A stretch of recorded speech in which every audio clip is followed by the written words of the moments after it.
Dear student, online classes में आपका हार्दिक स्वागत है। तो हम बात कर रहे थे निषेचन पश्य संरचना एवं घटनाओं की, जिसमें भ्रूणपोष का अध्ययन कर चुके हैं। क्योंकि पहले भ्रूणपोष का विकास होता है और उसके बाद में होता है भ्रूण का विकास। तो आज हम अध्ययन करेंगे भ्रूण का विकास, डेवलपमेंट ऑफ एम्ब्रियो।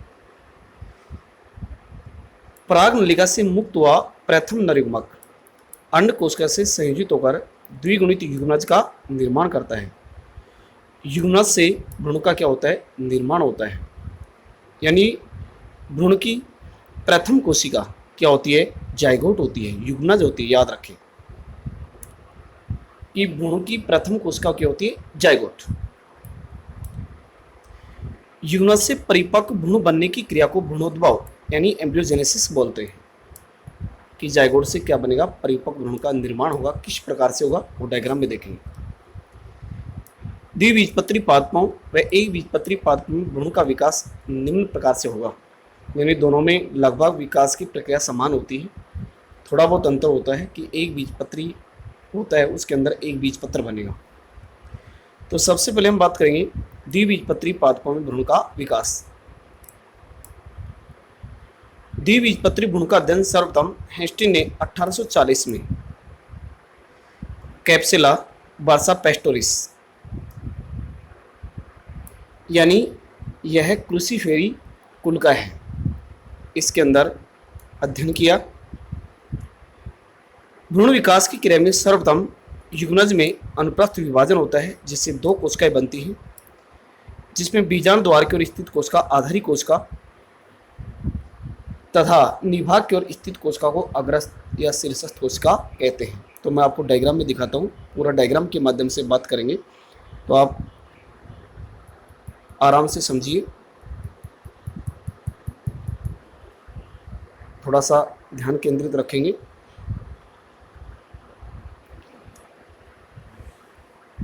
द्विबीजपत्री पादपों में भ्रूण का विकास किस प्रकार से होगा? अपना पूरा ध्यान केंद्रित रखें, प्रत्येक स्टेप को समझने की कोशिश कीजिए। देखिए, आपने पढ़ा है कि जाइगोट बन चुका है, युग्मनज यही भ्रूण की प्रथम कोशिका है। अभी आपको बताया गया था कि सर्वप्रथम युग्मनज में अनुप्रस्थ विभाजन द्वारा दो कोशिकाएं बनती हैं, एक आधारी कोशिका और एक अग्रस्थ या जिसे भ्रूणी कोशिका या जिसे शीर्षस्थ कोशिका के नाम से भी जानते हैं। शीर्षस्थ कोशिका में अनुदैर्घ्य, अनुदैर्घ्य का मतलब ऐसे होगा। आधारी कोशिका में अनुप्रस्थ, अनुप्रस्थ का मतलब इस प्रकार से। आधारी कोशिका में अनुप्रस्थ विभाजन लगभग साथ साथ होते हैं कि इनके अंदर विभाजन क्रिया होगी, दोनों क्या होगी? साथ साथ। आधारी कोशिका में अनेक अनुप्रस्थ विभाजन से 7 से 10, लगभग बता रहा हूँ 7 से 10 कि इस कोशिका में देख रहे हैं, माना 1 बनी है, 2 बनी है, 4 बनी है, 8 बनी है कि ये संरचना बन चुकी है। 7 से 10 कोशिका लंबी संरचना बनती है, जिससे कहा जाता है निलंबक। ये संरचना बनी है, इसको बोलेंगे निलंबक बोलेंगे। यानी पूरी इसी में क्योंकि आकार बढ़ता जा रहा है, ये पूरी संरचना है, इसको हम क्या बोलेंगे? निलंबक। ये नीचे वाला तो भाग ये नीचे दिख रहा है आपको, जिसे क्या बोलेंगे? निलंबक। यानी ये संरचना निलंबक बनती जा रही है। ऊपर वाली आधारी कोशिका से बनेगी, क्योंकि नीचे वाली आप देख रहे हैं अग्रस्थ कोशिका नीचे, अभी कुछ विभाजन नहीं हुआ अभी इसमें, ओनली ऊपर वाली आधारी कोशिका की बात कर रहे हैं। इस संरचना को हम क्या बोलेंगे? निलंबक बोलेंगे। निलंबक की अंतिम कोशिका जो आप देख रहे हैं, अंतिम कोशिका फूलकर चूसकांक का कार्य करती है, यानी चूसकांक चूषण प्राप्त करती है। तथा निलंबक की भ्रूणी सिरे की तरफ, ये नीचे की है, भ्रूणी सिरे की तरफ इधर वाली कोशिका स्थित कोशिका हाइपोफाइसिस, अधस्फीतिका भी बोलते हैं, हाइपोफाइसिस कहलाती है, जो मूल गोप का निर्माण करती है। ये क्या बनाती है? मूल गोप। ये चूसकांक का काम करेगी, चूषण प्राप्त करेगी और इससे क्या बनेगा? रूट कैप यानी मूल गोप का निर्माण करती है। इसी दौरान अग्रस्थ कोशिका की दोनों कोशिकाएं, अब ये दोनों कोशिकाएं हैं, उन्हें लंबवत अनुदैर्घ्य विभाजन द्वारा विभाजित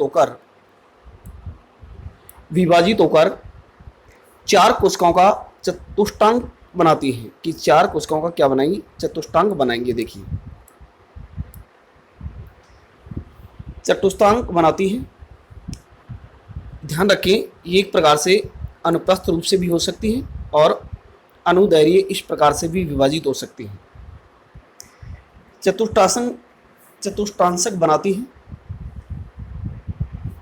इस चतुष्टांशक में पुनः एक अनुप्रस्थ विभाजन होता है जिससे 8 कोशिकाओं का, कि फिर विभाजन आप देख रहे हैं, 8 कोशिकाओं का अष्टांशक बनता है कि यहाँ पर 4 कोशिका देखिए आप कि एक कोशिका ये है, 1 2 3 4 कितनी बन गई, टोटल कितनी कोशिका बन गई, 8 कोशिका बन गई।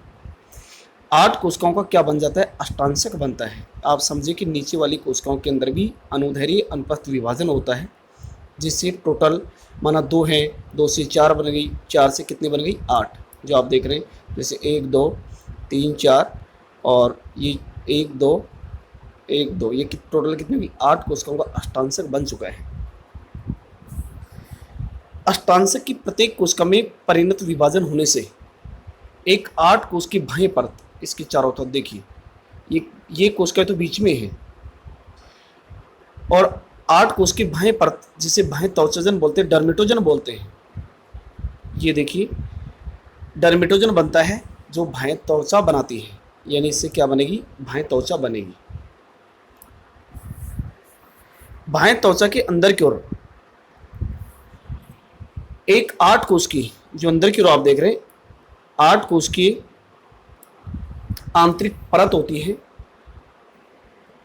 आंतरिक परत की कोशिकाओं से बीज पत्राधार प्राक एदा तंत्र बनते हैं। इसी से बीज वाले ही भाग से आप देखेंगे, इसी से बनेंगे बीज पत्र, बनेंगे बीज पत्राधार, बनेंगे प्राक एदा बनेगा, आदि का विकास होगा जो इन्हीं 8 कोशिकाओं से होगा। हाइपोफाइसिस की ओर वाली 4 कोशिकाएं, जो ऊपर की जो 4 कोशिकाएं हैं जो आप इधर देख रहे हैं, इनको हाइपोबेसल, इनको क्या बोलेंगे, हाइपोबेसल। तथा आगे की 4 कोशिकाएं, ये नीचे की आप 4 कोशिकाएं देख रहे हैं, इनको क्या बोलेंगे, एपीबेसल कहते हैं। हाइपोबेसल कोशिकाओं से मूलांकुर, जो ऊपर की कोशिकाएं, इनसे क्या बनेगा, मूलांकुर व अधोबीज पत्र यानी आधा बीज पत्र। यानी ध्यान रखें ऊपर वाली कोशिकाओं से मूलांकुर व अधोबीज पत्र का निर्माण होता है, जबकि नीचे वाली 4 कोशिकाएं होती हैं जिनसे क्या बनेगा, प्रांकुर व बीज पत्र का निर्माण होता है। उसके बाद में अंत में युग्मनज होता है, उससे क्या बनेगा, प्राक भ्रूण बनेगा। ये भ्रूण की संरचना बन रही है, इसको प्राक भ्रूण बोलेंगे, भ्रूण की पहली अवस्था है। उसके बाद में इसी से आगे की बात करें तो कैसा बन जाता है, गोलाकार भ्रूण बन जाएगा, कि कैसा रूप ले लेगा, गोलाकार। उसके बाद में यही संरचना आप देख रहे हैं कि ये हृदय के समान आकार ले रहा है, कि भ्रूण कैसा बनता जा रहा है, हृदयाकार बन गया। ये थोड़ा उल्टा घुमा दिया मैंने संरचना को, यहाँ से आप देखेंगे चूस्कांग इधर है, इधर पहले ऊपर था। ये वल्कुट जन है, पेरिबलम बोलेंगे, और ये प्लेरोम है जिसको आपको पहले बताया गया था, 11वीं में आपने अध्ययन किया था, रमजन बोलेंगे। ये है डर्मेटोजन जिससे हम बोलेंगे बाह्य त्वचाजन, जिससे क्या बनेगी, बाह्य त्वचा बनेगी। अब देखिए भ्रूण का विकास होता जा रहा है, ये चूस्कांग आपको ध्यान नहीं। अब इसके नीचे ये 2 बीज पत्र अलग हो गए, देखिए ये अंदर का भाग अलग हो गया और दोनों बीज पत्र दिख गए, ये देखिए। और यहाँ पर होता है इसके अंदर ये मूलांकुर है, जिससे क्या बनती है, मूल बनती है। और इस भाग को बोलेंगे, ये वाला भाग देख रहे हैं, इसको अधोबीज पत्र बोलेंगे, आधा बीज पत्र है। और इस भाग को क्या बोलेंगे, प्रांकुर बोलेंगे, जिससे क्या बनता है, प्रेरो बनता है। और ये क्या है, बीज पत्र देख रहे हैं, याद रखें ये बीज पत्र हैं, ये क्या है, बीज पत्र, और ये अधोबीज पत्र, और ये प्रांकुर। क्योंकि जब चने के बीज को खोलते हैं तो वहाँ एक भ्रूण ऐसी संरचना पाई जाती है, इसी से बनता है, प्रेरो बनेगा, और इसी से क्या बनेगा, मूल बनेगी। देखिए अब ये आप पढ़ चुके हैं, ये एक बीजांड की संरचना है, और उस बीजांड में आपने अध्ययन किया था, क्या था, भ्रूणकोश। लेकिन निषेचन के बाद में क्या बन गया, भ्रूणकोश, और क्या बन गया, भ्रूण बन गया। तो ये भ्रूण स्थित आप देख रहे हैं, ये चूस्कांग इधर है, ये एक संरचना आप देख रहे हैं, ये क्या है, बीजांड की। और बीजांड में भ्रूण की स्थिति देख रहे हो आप, ये चूसकांग है। और इसी के अंदर क्या होता है, भ्रूणपोष है, क्योंकि पहले भ्रूणपोष का विकास होता है और उसके बाद में क्या बनता है, भ्रूण का विकास होता है।